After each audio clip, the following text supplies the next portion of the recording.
Couple যদি আপনারা আসছেন এবং যারা সিঙ্গেল পার্সন আসছেন, আমার মতন যারা ব্লগার আসছেন, তারাও কিন্তু এই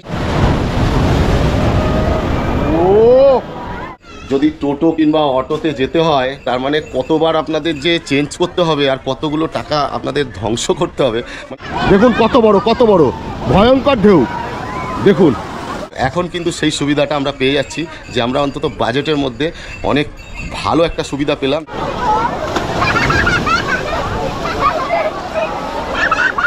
এবং অনেক আরামদায়কভাবে কিন্তু আমরা এই জায়গাগুলো সুন্দরভাবে ঘুরে নিতে পারবো।